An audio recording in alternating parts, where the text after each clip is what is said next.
Bapak Ibu kaum muslimin dan muslimat yang dimuliakan oleh Allah, mari pada kesempatan malam yang berbahagia ini kita kembali lanjutkan kajian fikih kita dengan kitab Al-Fiqhu Islami wa Adillatuhu karya Syekh Wahbah Az-Zuhaili pada bab keempat. Dan insyaallah pada malam yang berbahagia ini kita masuk pada halaman 2662,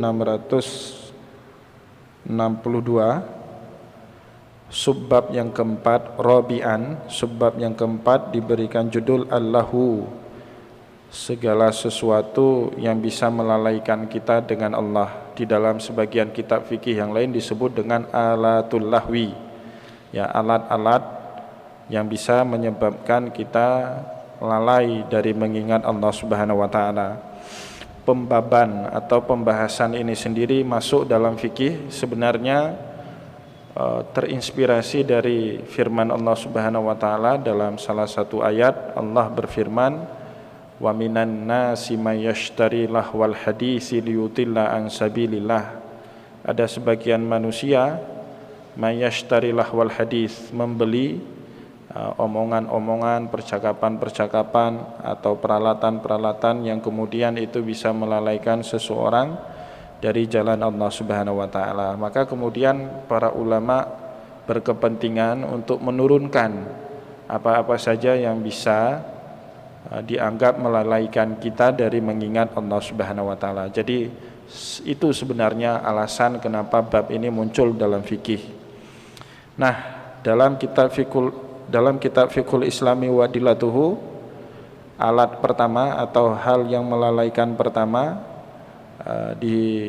dibahas di sini adalah al-la'bu, ya, segala jenis bentuk permainan. Al-la'bu, ya, segala bentuk jenis permainan, apakah itu olahraga atau permainan untuk menghabiskan waktu dan seterusnya, atau bahkan minat dan bakat seseorang dalam dunia seni, ya, itu masuk dalam kategori al-la'bu. Tapi al-la'bu apa-apa saja yang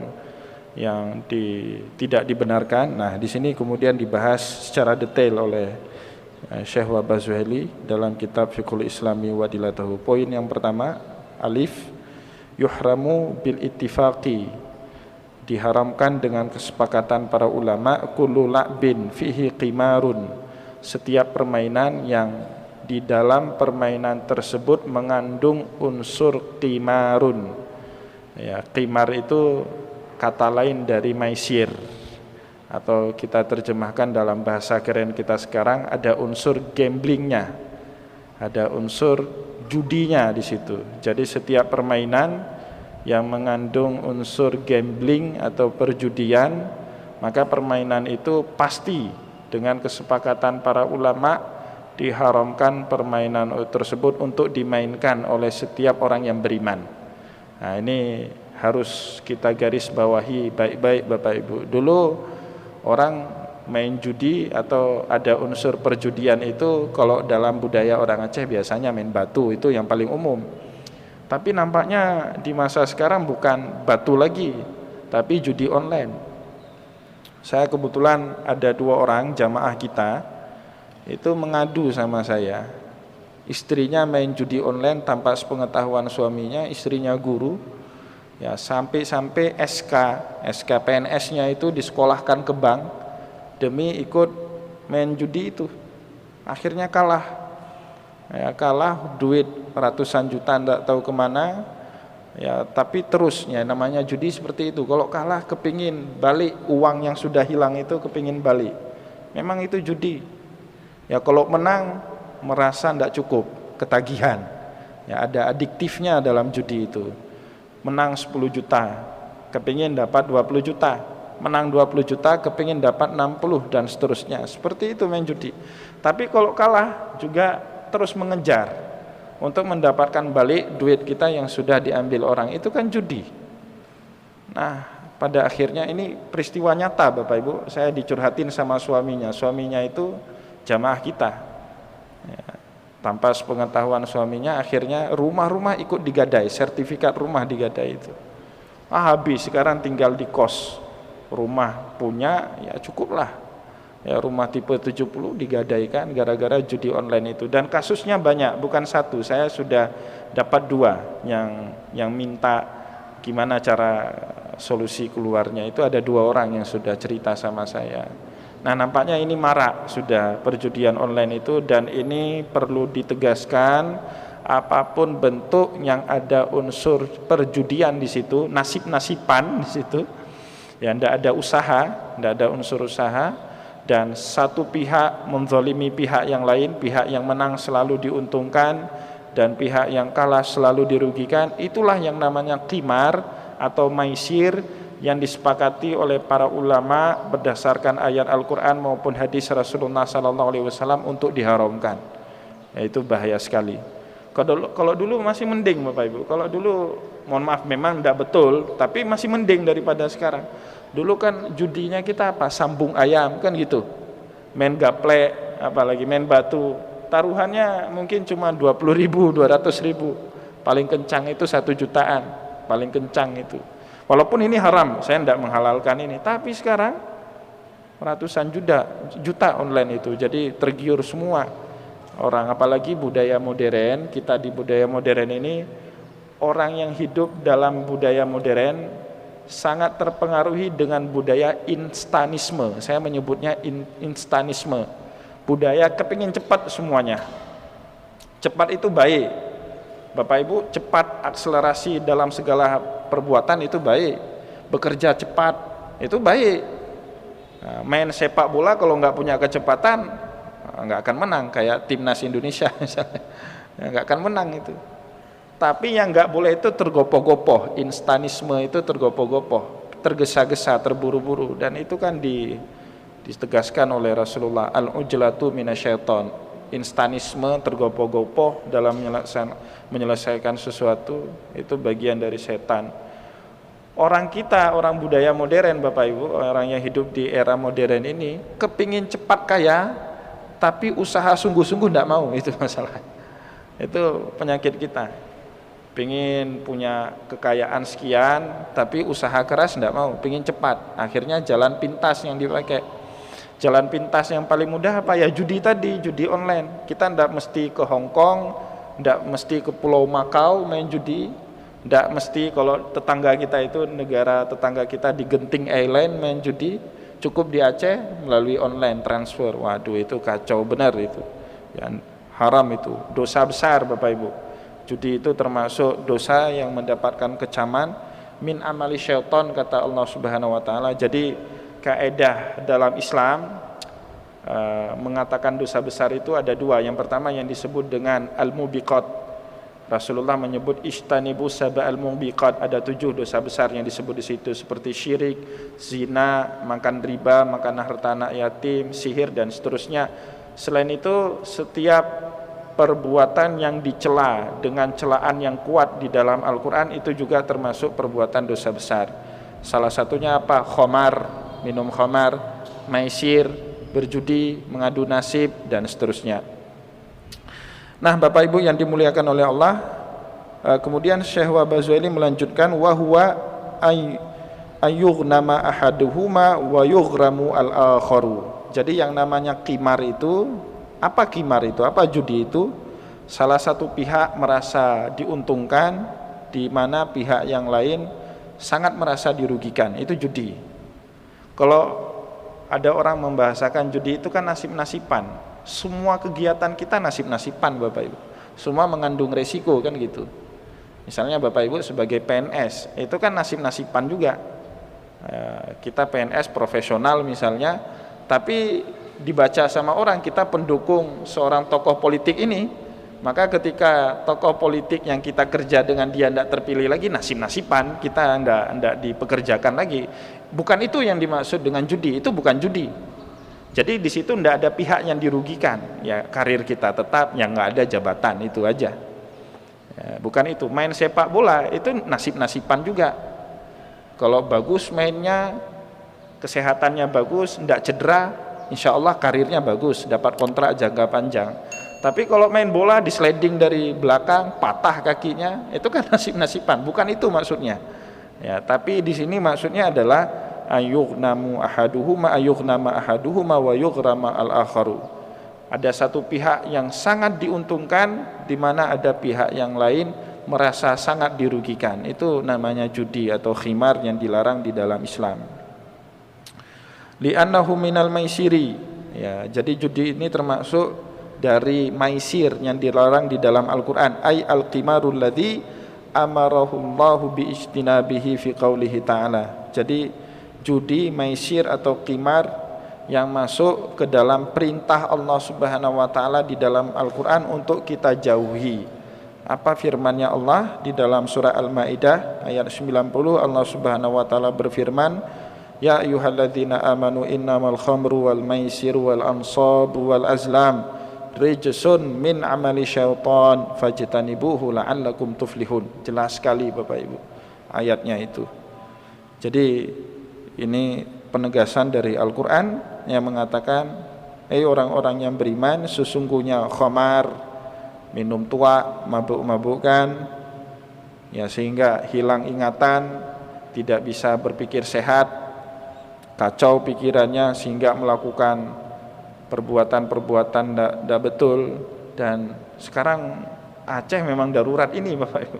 Narkoba itu kan masuk dalam kategori khamar, ya, memabukkan. Kullu muskirin khamrun wa kullu khamrin haramun. Setiap yang memabukkan itu khamar, dan semua khamar itu adalah hukumnya haram. Aceh itu darurat narkoba itu Bapak Ibu. Tapi sayang jarang ada orang yang mau berbicara dengan tema narkoba itu.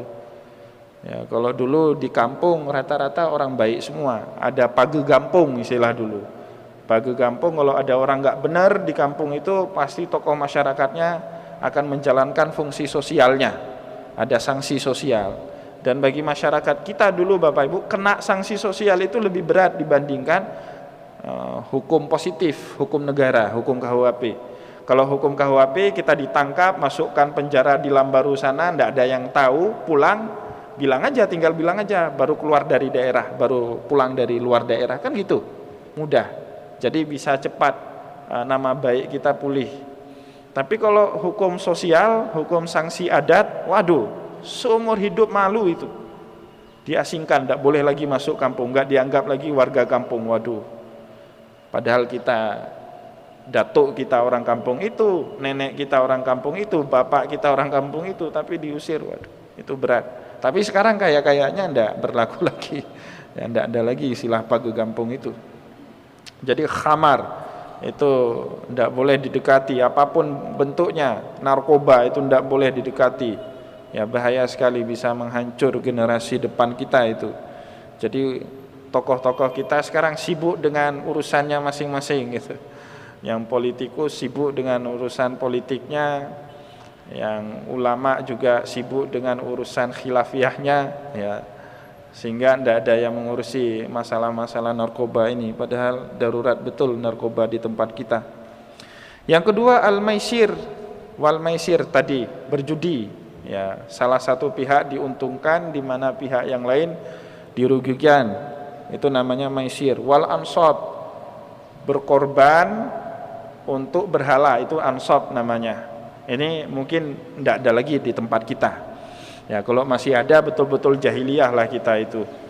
Ya, tapi dulu di masyarakat Arab jahiliyah yang model seperti ini banyak Bapak Ibu. Salah satunya dilakukan oleh kakeknya Nabi Muhammad, Abdul Muthalib. Itu cerita populer sekali dalam Sirah Nabawiyah. Abdul Muthalib itu pernah bernazar. Kalau dia punya 10 orang anak, salah satu anaknya itu akan disembelih. Ya, itu nazarnya, KOI-nya Abdul Muthalib. Akhirnya kecapaian cita-cita itu. Betul-betul dia punya 10 orang anak. Yang paling bontot adalah bapaknya Rasulullah, Abdullah. Akhirnya di antara 10 orang anak itu diundi, undian untuk untuk mempersembahkan dirinya kepada berhala, itu namanya ansab. Ya, diundi siapa di antara mereka yang kemudian akan dikorbankan demi berhala-berhala itu, diundi. Sekali undian jatuhnya bapak Nabi Abdullah. Akhirnya dikocok ulang. Abdul Muthalib tidak tega. Anak paling bontot biasanya kan anak yang paling dicintai, disayangi itu. Kocok ulang. Ya, kocok ulang, lempar lagi dadunya, wah keluar lagi Abdullah. Sampai 3 kali kocok ulang masih Abdullah juga. Akhirnya Abdul Muthalib tidak punya pilihan, karena orang Arab dulu Bapak Ibu dianggap mulia kalau omongannya bisa ditepati. Itu orang Arab. Jadi namanya hilmun. Jadi orang hilmun, orang bijak. Salah satu ciri-cirinya adalah omongannya bisa ditepati. Jadi kalau ada seorang tokoh Arab dulu, Arab jahiliyah, kemudian omongannya tidak ditepati, itu aib betul. Jadi wibawanya dia itu runtuh, bukan seperti kita sekarang. Janji aja terus, ya kan, tidak masalah. Rakyat dibohongi aja, tidak masalah. Tapi dulu tidak seperti itu. Ya, ini ada analisis dari ahli sejarah Islam, kenapa paman Nabi Abu Talib itu tidak mau masuk Islam. Padahal dia tahu betul ajaran Islam itu benar, dan Nabi Muhammad di akhir hayatnya kan bujuk sungguh-sungguh pamannya itu untuk masuk Islam. Sampai ditegur Nabi Muhammad sama Allah, innaka la tahdi man ahbabta walakinallaha yahdi man yasha. Kenapa seperti itu? Karena Abu Talib pada saat itu pemimpinnya orang Quraisy. Seandainya dia mengucapkan kalimat syahadat, apa dikata banyak orang? Ya, dia pemimpin orang Quraisy tapi tidak mengikuti agama nenek moyang, seperti itu. Jadi di situ gengsinya di situ Bapak Ibu. Orang Arab jahiliyah dulu seperti itu. Maka akhirnya singkat cerita bapaknya Rasulullah itu dibawa mau disembelih, tapi dicegah sama orang Arab yang lain, jangan kamu sembelih dia, karena nanti kalau kamu menyembelih anakmu itu akan diikuti oleh generasi setelah kamu. Mereka bernazar, kemudian anaknya satu orang dikorbankan. Akhirnya untuk kafarat nazarnya itu kakek Nabi Abdul Muthalib menyembelih 100 ekor unta. Ya, 100 ekor unta. Kalau sekarang 1 ekor unta itu 70 jutaan. Ya, kalau 100 berapa berarti itu? M ya. Jatuhnya M itu kan, 7 eman itu. Jadi Bapak Ibu yang dimuliakan oleh Allah, itu ansab. Ya, makna ansab itu wal azlam. Azlam itu ini juga berkaitan dengan, dan ansab ini apapun ya, kalau kita punya dedikasi, kalau bagi saya, kalau kita kontekskan ayat ini di masa kita sekarang, kalau kita punya dedikasi hidup kita selain dari Allah Subhanahu wa taala, berarti kita mengadukan nasib kita kepada apa yang kita dedikasikan itu. Misalnya Bapak Ibu cara mikirnya kapitalis, pokoknya untung diri sendiri meskipun orang lain teraniaya, itu kan kapitalis itu. Maka pada saat itu kita mengadu nasib kita demi duit. Kalau ini dikatakan oleh Rasulullah, ta'assa abdu dinar, ta'assa abdu dirham. Celaka hambanya dinar, celaka hambanya dirham. Kalau kita kontekskan hadis itu, celaka hambanya rupiah, celaka hambanya dolar. Kalau di masa kita sekarang. Ya, jadi tergantung apa yang menjadi orientasi kita. Kalau orientasi kita duit terus, berarti ansabnya kita kepada duit. Kalau pangkat terus, berarti dedikasi hidup kita, ansab kita itu kepada pangkat. Wal azlam, yang mengadu nasib dengan anak panah. Ya, ini juga tradisi Arab jahiliyah dulu.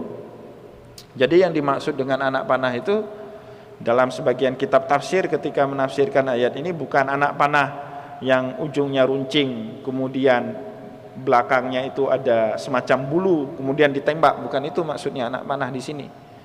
Tapi anak panah, ya, ada yang mengatakan 7 buah anak panahnya, ada yang mengatakan 8. Biasanya 8 anak panah itu digunakan untuk 4 hal.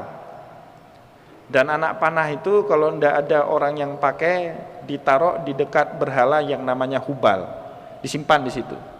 Jadi seolah-olah anak panah itu senjatanya Hubal. Hubal itu nama salah satu berhala di masa jahiliyah. Selain Lata, Uzza yang lebih populer, ada satu yang paling besar namanya Hubal. Diletakkan di situ. Siapa yang mau pakai anak panah itu harus bayar 100 dirham. Lebih kurang kalau sekarang 100 dirham itu, ya kalau dikurskan 6 jutaan lah. Pakai 6 jutaan. Ada motif ekonomi juga di situ. Jadi pakai untuk 4 tujuan Bapak Ibu. Jadi 8 anak panah itu dipakai untuk 4 tujuan. Jadi seperti rapid question, pertanyaan cepat. Jawabnya yes no, yes no, yes no, seperti itu. Yang pertama digunakan kalau kita bimbang untuk mengerjakan sesuatu, apakah kerjakan apa enggak. Jadi ada dua urusan di depan kita, kita bimbang ini. Kita lanjut atau kita mundur urusan ini. Kita mau dagang ke Syam atau enggak usah dagang tahun ini. Nah, jadi mereka cara memutuskannya, ambil anak panah itu diletakkan ke satu tempat. Satu anak panah itu ada tulisan amaroni Robbi. Satu lagi tulisannya nahani Robbi. Amaroni Robbi maknanya Tuhan saya memerintahkan saya. Satu lagi anak panahnya berbunyi atau tertulis di situ nahani Robbi, Tuhan saya melarang saya. Nah, anak panah itu kemudian diletakkan di satu wadah. Wadah itu dikocok-kocok, dikocok, kemudian ngambil. Persis seperti kalau saya dulu juga sering seperti itu, tapi hitung anak baju, anak kancing. Jahan gitu kan. Itu orang Arab jahiliyah seperti itu. Kocok. Nanti kalau diambil, oh ternyata dia harus pergi ke negeri Syam. Berarti anak busur yang keluar itu amaroni Robbi, Tuhan saya yang memerintahkan. Sehingga mereka percaya diri betul ini adalah perintah Allah. Celakanya Bapak Ibu, ada orang yang mau melakukan maksiat juga melakukan yang model seperti ini di masa jahiliyah dulu. Itu tercerita dalam kitab tafsir. Misalnya Bapak Ibu, mohon maaf, ada orang Arab mau berzina dengan seorang wanita, dia bimbang zina enggak, dia kocok dulu. Ternyata dapat. Wah, ini perintah Tuhan saya. Itu celakanya di itu. Maka Allah Subhanahu wa taala membantah kegiatan itu. Wa idza fa'alu fahishatan qalu wajadna 'alaihi aba'ana wallahu amarna biha. Orang-orang Arab jahiliyah dulu kalau mengerjakan suatu perbuatan fahisyah, qalu wajadna 'alaiha aba'ana, kami mendapatkan contohnya dari bapak kami, wallahu amarna biha, mereka katakan seperti itu. Dan Tuhan yang telah memerintahkan kami untuk melakukan perbuatan keji ini. Dibantah sama Allah. Qul innallaha la ya'muru bil fahsya. Muhammad bilang sama mereka, Allah itu tidak pernah menyuruh kalian untuk mengerjakan hal-hal yang enggak baik. Ataquluna 'alallahi ma la ta'lamun. Apakah kalian mengatakan sesuatu yang tidak diucapkan sama Allah? Maka kemudian ketika Islam datang, tradisi Arab jahiliyah itu diganti dengan sholat istikharah. Jadi dalam keadaan bimbang Bapak Ibu, kita syariatnya kan istikharah itu. Nabi mengatakan la nadam manistashar wala khaba la nadam manistashar wala khaba manistakhar. Tidak ada penyesalan bagi orang yang sebelum mengambil suatu keputusan bermusyawarah, dan tidak ada rugi bagi orang yang sebelum mengambil keputusan beristikharah gitu. Jadi istikharah sama Allah, musyawarah sama-sama manusia. Tidak tepat juga. Ada kan anak muda sekarang karena semangat keagamaan yang luar biasa, ini saya keluar kuliahnya di luar daerah atau di Darussalam saja. Antara dua pilihannya, dia sholat istikharah saja tapi tidak bermusyawarah dengan orang tua, itu tidak tepat, karena bukan seperti itu perintahnya Rasulullah.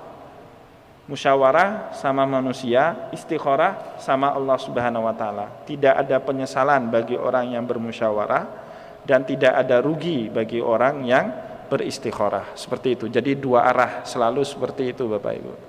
Nah, ini penting. Anak muda sekarang kan baca hadis potong-potong kemudian amalkan, sholat aja tidak penting musyawarah dengan orang tua. Saya sudah dapat petunjuk dari Allah. Itu tidak benar.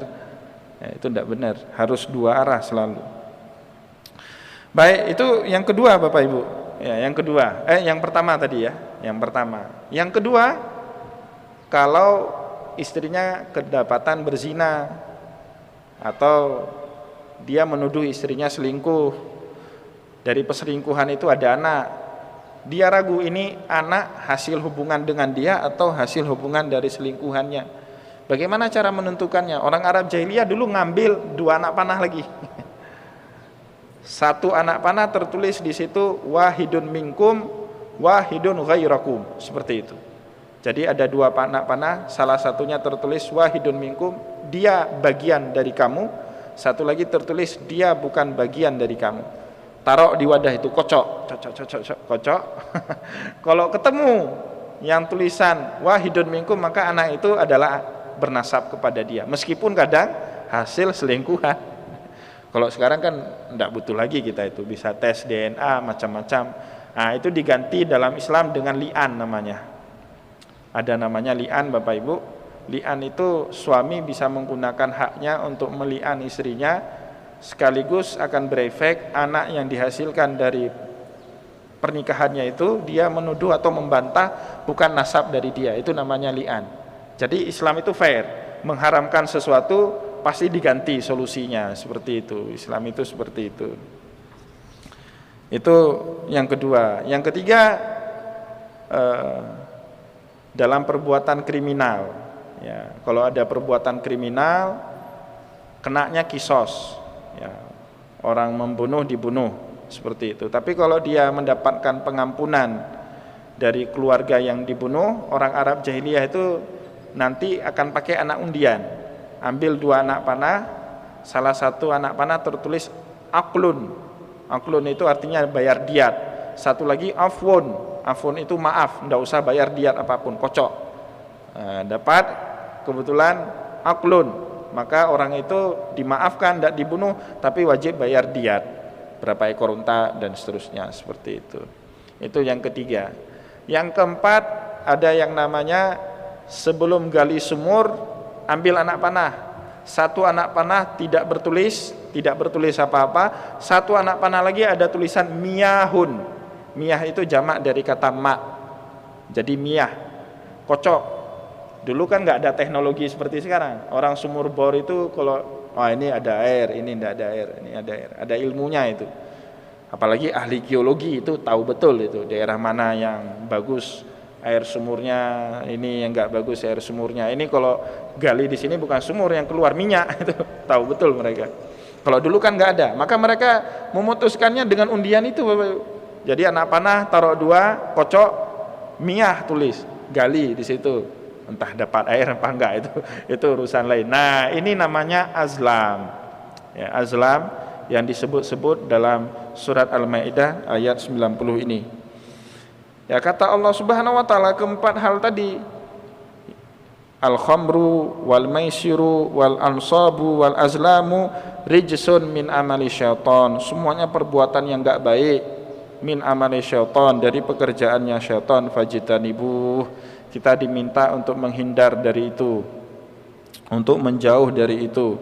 La'allakum tuflihun, semoga kita berbahagia. Ya, jadi tidak ada bahagia sama sekali kalau kita masuk salah satu dari orang yang melakukan keempat hal itu. Itu dilarang betul dalam Al-Qur'an. Waman takarrara minhu zalika saqatat adalatahu. Barang siapa yang mengulang-ulang melakukan pekerjaan ini, jatuh kredibilitas keagamaannya. Adalah itu bukan adil, ya, bukan adil dalam artian memutus suatu perkara dengan tepat, bukan. Jadi ini istilah dalam fikih atau dalam hadis juga. Adil itu seseorang bisa dipercaya atau tidak. Imam salah satu syaratnya itu adil, Bapak Ibu. Apa yang bisa meruntuhkan keadilan seseorang, meruntuhkan keadalahnya seseorang? Pertama, dia melakukan dosa besar, itu bisa meruntuhkan keadalan. Yang kedua, al-israru fi shaghair, dosa kecil tapi konsisten dia melakukan dosa kecil itu jatuh juga keadalahannya. Atau melakukan perbuatan-perbuatan yang dianggap menghancurkan marwah seseorang. Mohon maaf, misalnya tiap hari kerjaannya, mohon maaf, misalnya di kedai kopi tiap hari seperti itu, tiap hari kerjaannya ganggu orang, isengin orang, itu tidak boleh jadi imam orang seperti itu. Atau kesaksiannya tidak bisa kita terima, seperti itu. Kalau kegiatannya seperti itu, apa ya bahasa kita? Kan ada orang yang sehari-hari kerjaannya isengin orang, jahilin orang. Kalau sekali-kali sama teman lama tidak masalah, itu kan. Ini tiap hari kerjain orang, kerjaannya ada sendal orang diambil, sembunyiin, nanti ditaruh lagi. Pokoknya senang ngerjain orang, ini bisa menggugurkan keadalahannya. Begitu juga kalau ada orang minum khamar, ada orang berjudi, ada orang mengadu nasib, ya main azlam tadi, mengulang-ulang itu sakatan adalah tahu, tidak bisa dipercaya lagi orang itu, hilang kredibilitasnya. Waraddat syahadatahu, dan ditolak syahadahnya, kesaksiannya dalam urusan agama ditolak. Orang yang hilang kredibilitasnya dalam agama, kalau dia punya anak perempuan tidak boleh nikahi anak perempuannya. Jadi wali itu harus adil istilahnya itu. Jadi misalnya bapak-bapak ini punya anak perempuan, tapi bapak-bapak ini tidak pernah sholat, puasa tidak pernah, kerjaannya main judi, bapak tidak boleh menikahkan putri bapak, tidak boleh jadi saksi nikah, seperti itu. Berat. Makanya banyak orang tua anaknya ini udah punya jodoh, misalnya jodohnya sudah mulai sering-sering ke rumah, ada udah mulai rajin ke masjid. Bagus, menurut saya bagus ya, daripada ndak sama sekali. Ya, satu yang paling menyedihkan bagi orang tua menurut saya, Bapak Ibu, hilang haknya untuk menikahkan putrinya, itu sedih betul itu. Syariat kasih dia hak untuk menikahkan putrinya. Dia tidak punya halangan sama sekali, sehat jasmani. Tapi kemudian dia tidak adil, tidak berkredibilitas orangnya. Ya, pemabuk, suka main judi, sholat tidak. Nah, itu syariat tidak mengizinkan anaknya dinikahkan dengan orang seperti itu, karena nikah itu konteksnya kan ibadah. Masa yang menikahkan, apalagi kalau anaknya itu, putrinya itu nikah sama tengku, pejudi mat jaro malim dengan tengku, itu kan tidak pas betul itu. Nah, jadi itu baik, menurut saya baik. Ada orang tua punya anak, sudah mau nikah anaknya, dia udah mulai rajin ke masjid, itu baik, tidak usah dipandang sinis, tidak boleh kita remehkan, itu baik itu. Baik. Wa in akhraja ahaduhuma malan ala annahu in ghalaba akhadha malahu. Ya, ini menarik ini. Kalau yang ngeluarin duit atau harta atau uang dari satu pihak, ya. Wa in akhraja ahaduhuma malan ala annahu in ghalaba, jika dia menang maka duitnya dia ambil balik. Wa in ghalabahu sahibahu akhadzal mal. Tapi kalau dia kalah, maka duit dia itu akan diambil sama temannya yang mengalahkan dia. Ya. Ini menurut Syekh Wahbah Zuhaili, lam yasihhu al-aqdu. Tidak sah akad tadi, tapi itu tidak dianggap walaisa bikimarin, tapi tidak dianggap itu judi. Karena judi itu ada dua pihak, duit pihak pertama, duit dari pihak kedua. Kemudian di situ dipertaruhkan duit itu, kemudian pihak yang menang mengambil semua bagian duit tadi, pihak yang kalah tidak dapat apa-apa. Tapi contoh yang kedua ini, duitnya dari satu pihak, dan kemudian pihak itu kalah, maka duitnya kembali kepada pihak pertama. Tapi kalau pihak pertamanya memberi duit kalah, maka duitnya diambil balik oleh pihak yang kedua yang mengalahkan pihak pertama. Menurut Syekh Wahbah Zuhaili, yang model seperti ini akadnya tidak benar. Maka beliau mengatakan fala yasih bazlul iwadu fihi, tidak sah pertukaran harta atau duit yang model seperti ini. Tapi wala taruddu bihi syahadah, ditolak, tidak ditolak syahadahnya. Artinya kesaksiannya diterima. Kalau dia mau jadi saksi nikah boleh, jadi saksi jual beli boleh. Kalau dia mau jadi wali nikah boleh. Itu menurut Syekh Wahbah Zuhaili di sini. Li'annahu laisa biqimarin, karena akadnya model seperti ini bukan qimar, bukan judi. Kama abanat maknahu, seperti sudah dijelaskan sebelumnya makna tentang hal ini. Tapi Bapak Ibu, masalah ini sebenarnya masalah khilafiyah. Di dalam fikih yang lain Bapak Ibu, dalam fikih mazhab Syafi'i atau mazhab-mazhab yang lain, yang model seperti ini termasuk bagian daripada ji'alah atau ju'alah. Jadi dalam fikih itu ada yang namanya ju'alah atau kadang-kadang dibaca dengan ji'alah. Boleh dua bacaannya, ji'alah atau ju'alah. Dalam kitab fikih Indonesia, ji'alah atau ju'alah itu sering diterjemahkan dengan sayembara. Meskipun tidak terlalu tepat diterjemahkan dengan sayembara atau door prize kalau sekarang, tidak terlalu tepat. Jadi saya ingin mendefinisikan ulang.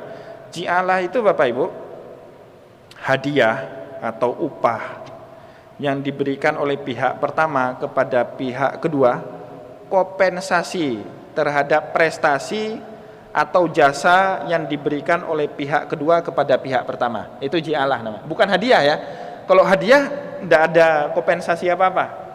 Misalnya saya tidak berjasa apa-apa sama Pak Irwandi, tiba-tiba Pak Irwandi memberikan saya baju, itu hadiah. Tapi kalau saya bilang gini, siapa yang bisa mengalahkan saya main pingpong, orang itu akan saya traktir makan malam, makan mie goreng nanti malam. Nah, itu namanya ji'alah atau ju'alah. Atau saya bilang lagi, misalnya saya kasih contoh, saya kehilangan sepeda motor. Siapa saja yang bisa menemukan sepeda motor saya akan bagi dia duit sebanyak 5 juta. Nah, itu namanya ji'alah, kompensasi terhadap jasa atau prestasi yang diberikan pihak kedua kepada pihak yang pertama. Nah, itu boleh. Ya, dalam sebagian kitab fikih itu boleh. Ya, kalau Syekh Wabazweli tidak membolehkan, tapi beliau tidak mengatakan itu judi. Tapi tidak boleh, kata beliau. Tapi dalam sebagian kitab fikih yang lain boleh, bahkan itu baik untuk dilakukan. Kenapa? Nanti Bapak Ibu baca surat Yusuf. Dalam surat Yusuf, Nabiullah Yusuf berji'alah itu. Jadi diceritakan gini dalam surat itu, nanti ayat 70, tidak salah saya, sampai ayat 72. Falamma jahazahum bijahazihim ja'ala siqayata fi rahli akhi summa adzana muadzinun bainahum ayyatuhal iru innakum lasarikun. Kan singkat cerita, Nabiullah Yusuf sudah jadi pembesar di negeri Mesir. Tiba-tiba keluarganya itu datang semua ke Mesir minta bantuan pangan karena terjadi paceklik besar waktu itu di Mesir, di seluruh dunia. Maka orang-orang Madian ketika itu datang ke Mesir minta bantuan pangan. Kebetulan Yusuf sudah mengantisipasi paceklik itu dengan beberapa strategi, sehingga negeri Mesir ketika itu melimpah pangannya. Nah, ketika saudara-saudaranya ini datang, saudara-saudaranya ini tidak kenal lagi Yusuf, tapi Yusuf masih kenal dengan saudara-saudaranya itu. Nah, salah satu dari 10 saudara itu adalah saudara seayah dan seibu. Ayahnya Nabiullah Yusuf namanya Yakub alaihissalam, ibunya namanya Rahel, Sayyidah Rahel. Nama anak itu Bunyamin, saudara seayah dan seibu Nabiullah Yusuf. Yusuf dekat sekali secara emosi dengan Bunyamin ini, sehingga dia tidak mau Bunyamin ini kembali ke negeri Madian. Dia mau Bunyamin ini tetap di negeri Mesir. Tapi dia tidak punya alasan untuk menahan Bunyamin supaya tidak balik ke negeri Mesir. Nah, ketika itu diakalinlah sama Nabiullah Yusuf. Ya, namanya penguasa itu bisa ngakalin hukum gitu. Hukum di Mesir pada saat itu, namanya hukum di Mesir pada saat itu, siapa yang mencuri, dia menjadi budak dari orang yang dia curi. Tapi kalau sekarang tidak ada lagi hukum. Kalau masih ada hukum seperti itu enak sekali. Banyak sekali kita budak. Kita yang sering datang ke masjid kan, sendal kita sering itu jadi objek curi sama orang. Ketemu yang mencurinya jadi budak kita. Kalau sekarang tidak ada lagi. Itu dulu, hukum dulu. Maka Bapak Ibu disiasati, buat strategi Nabiullah Yusuf. Falamma jahazahum bih jahazihim, ketika mereka sedang menerima sukatan gandum dari Nabiullah Yusuf, ja'ala siqayata fi rahli akhi, diambil pialanya raja itu diambil, dimasukkan ke dalam bekal saudaranya itu. Summa adzana muadzinun, kemudian disuruh pembantunya Yusuf itu untuk berteriak, ayyatuhal iru innakum lasarikun. Kalian jangan pergi dulu dari Mesir, tunggu, piala raja itu hilang, mungkin ada di dalam bekal yang kalian bawa. Ya. Wa aqbalu alaihi madza tafkidun. Akhirnya saudara-saudara 10 orang Nabiullah Yusuf itu menghadap Nabiullah Yusuf, nanya, madza tafkidun, apa yang hilang dari kalian? Ya, dijawab sama Nabiullah Yusuf, qalu nafqidu su'al malik, kami kehilangan piala raja. Waliman jaa bihi himlu ba'irin wa ana bihi zaim. Siapapun yang bisa menemukan piala raja itu, saya akan memberikan dia sukatan sebesar timbangan seekor onta. Artinya sukatan yang jumlahnya begitu besar. Wa ana bihi zaim, saya yang memberikan jaminan terhadap janji itu. Nah, itu kan ji'alah. Siapa yang bisa dapatkan, saya kasih seperti ini kompensasinya. Nah, ini boleh Bapak Ibu, ji'alah itu boleh. Ji'alah itu boleh. Atau dalam hadis Nabi, ada boleh lah. Nanti ada orang mengatakan itu kan syar'un man qablana, itu kan syariat umat sebelum kita, umat Nabiullah Yusuf alaihissalam atau Nabi Yusuf.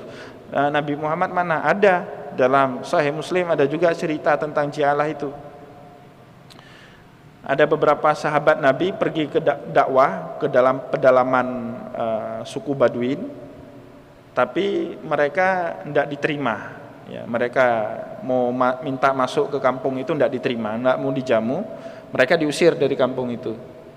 Akhirnya keluar mereka dari kampung itu karena tidak diterima, keluar. Tapi karena sudah malam, akhirnya tidak jadi pulang balik ke Madinah. Dibuatlah tenda, kemah di dekat kampung dari suku itu. Nah, di malam hari kepala suku itu disengat oleh kalajengking, akrab, sehingga badannya menggigil, sakit parah, kayak mau mati, dan tidak ada yang bisa mengobati sakit itu. Sehingga beberapa orang pembantu kepala suku ini datang menghadap sahabat Nabi, nanya, siapa di antara kalian bisa mengobati kepala suku kami? Akhirnya sahabat Nabi ini acungkan tangan seorang, saya bisa mengobatinya, tapi saya minta sesuatu, saya tidak akan mengobati kepala suku kamu sebelum kamu berikan saya hadiah sesuatu. Nah, itu jialah. Dalam teks hadis ini katanya, wallahi fama ana biraqin lakum hatta taj'alu lana ju'lan. Ya, demi Allah saya tidak akan meruqyah. Nah, itu cara pengobatan Islam kan salah satunya ruqyah. Sampai kalian hatta taj'alu lana, sampai kalian taj'alu lana ju'lan, sampai kalian berjialah kepada kami. Ya, melakukan jialah, menjanjikan sesuatu, kalau kami bisa mengobati apa kompensasinya. Oh boleh, kami berikan beberapa ekor kambing nanti. Nah, sepakat, setuju, datang, jialah itu boleh Bapak Ibu. Ya boleh, bahkan dalam sebagian pandangan ulama sunnah. Datang sahabat ini, lihat lukanya, dibacakan Al-Fatihah. Bismillahirrahmanirrahim. Kalau kita yang baca Al-Fatihah makin parah sakitnya. Ini sahabat Nabi, itu kan tergantung orang, itu mujarabnya itu tergantung orang. Kalau kita baca Al-Fatihah makin parah itu sakit. Nah, baca ternyata sembuh, langsung sembuh, mujarab, sembuh. Akhirnya diberikanlah beberapa ekor kambing. Nah, sahabat ini kan senang dapat beberapa ekor kambing. Tapi ketika mau disembelih, setiba di kota Madinah, ketika mau disembelih, sahabat ini ragu-ragu. Ini sah nggak dapat harta seperti ini, sah nggak? Kadang tidak boleh yang model seperti ini. Ah, ya udah deh, kita lapor dulu ke Rasul. Nah, bawa beberapa ekor kambing itu, lapor ke Rasul, cerita kejadian kemarin, dicerita ulang. Apa kata Rasulullah sallallahu alaihi wasallam? Yang pertama, min aina yudrika annaha ruqyah? Dari mana Anda tahu kalau Al-Fatihah itu punya khasiat untuk meruqyah? Ya, sahabat diam aja. Ya, artinya mereka tebak-tebak aja. Wah, alhamdulillah mujarab seperti itu kan. Diam, para sahabat diam. Rasulullah membaca, nampaknya sahabat takut. Maka Rasulullah menjawab, qad asabtum, enggak usah takut, kalian benar. Aksimu, bagi daging kurban itu, daging kambing itu sembelih, bagi, wadribu li ma'akum sahman, tapi jangan lupa bagian saya nanti, kata Rasulullah. Fadhahika Rasulullah, maka Rasulullah pun ketawa menyinyir karena senang dengan kejadian itu. Ya, jadi Bapak Ibu itu kan ju'alah namanya atau ji'alah, itu boleh. Maka dulu waktu saya di pesantren di Daya Jemalamal, itu Ustadz Jamil sekarang itu dulu pimpinan pesantren kami. Itu beliau pintar main pingpong itu. Sampai sekarang masih jago. Ke Ili itu sering, dekat rumah saya itu ada lapangan pingpong, hampir tiap malam main itu. Pintar sekali. Dulu masih muda kan, beliau masih 50-an lah, masih kuat. Ya, kalau sekarang udah sepuh, enggak sekuat lagi. Kalau sekarang bisa kita kalahkan. Dulu beliau taruh duit di meja pingpong itu, taruh duit. Siapa yang bisa kalahkan saya, duit itu buat dia. Tapi ujung-ujungnya kalah enggak. Yang menang tetap beliau, tapi duitnya untuk kita. Tetap seperti itu. Nah, itu namanya jialah, itu boleh ya, model seperti itu boleh, dan bahkan itu sangat dianjurkan. Misalnya Bapak Ibu punya anak, siapa yang hafal Quran liburan ini 1 juz, apa misalnya sepeda, kayak Pak Jokowi misalnya sepeda. Nah, itu boleh jialah. Nah, misalnya Pak Jokowi itu ke pesantren atau kemana-mana, sebutkan 5 jenis ikan di Aceh misalnya, dapat sepeda, itu namanya jialah Bapak Ibu ya, atau jualah. Nah, itu boleh, itu tidak mengandung unsur qimar atau maisir sebagaimana yang diceritakan di pembahasan kita di malam yang berbahagia ini. Semoga ada manfaatnya. Kita cukupkan pertemuan kita di malam yang berbahagia ini. Saya mohon maaf jika ada kesilapan kata dan kesalahan sikap. Wallahu muwaffiq ila aqwamit thariq wa nasru minallah fatun karib. Wassalamualaikum warahmatullahi wabarakatuh.